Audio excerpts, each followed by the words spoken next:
Where You Get Your Coke From begins with the sound of drumsticks being tapped together, as if a parody of a live band's count-in, before a manipulated sound effect reminds us that this production is unlikely to remain acoustic. With that, we hear what sound like dense brass chords, but also resemble a beefed-up intro to Deep Purple's song Perfect Strangers. If it is the latter, then careful attention has been paid to how the notes swell realistically over time. We also get thunderous drum fills, which assist with the crescendo and again match the rock group theme. After this roaring start, the song relaxes into a Latin-sounding groove, its loop defined by the distinctive clink of wooden percussion, while its particular use of reverb recalls the prominent room sound of the album's title track. JPEGMAFIA's opening verse features one of his most animated performances on the album.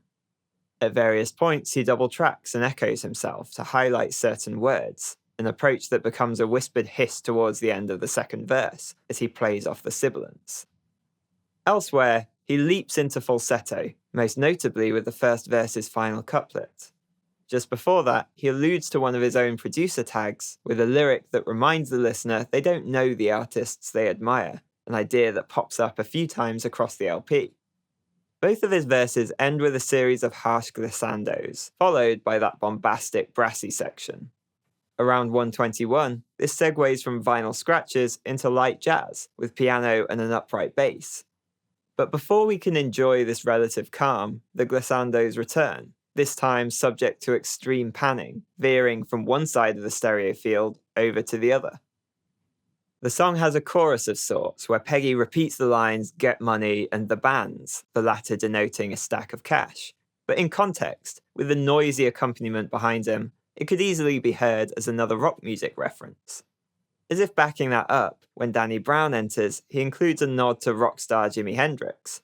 Later on in his verse, the mention of carvings in cave walls seems a perfect fit for those tapped wooden percussion sounds. The same is true for the lyric that follows the title line, again forming the image of people wielding chisels. This leads on to a self-deprecating joke about his own infamous vocal style, with its nasal tone and tendency to flip erratically between registers. On a related note, the opening track of the project was met with some criticism due to its mix, with Danny fighting to be heard above the instrumental. The same is true for this song, the album closer. As it nears its endpoint, the accompaniment bulldozes all in its path. Having listened to the entire record, though, we know what to expect.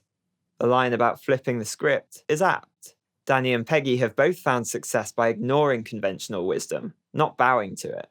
It's a fitting finale, then, to a work that embraces experimentation so eagerly.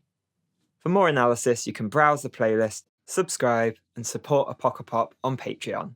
See you next time.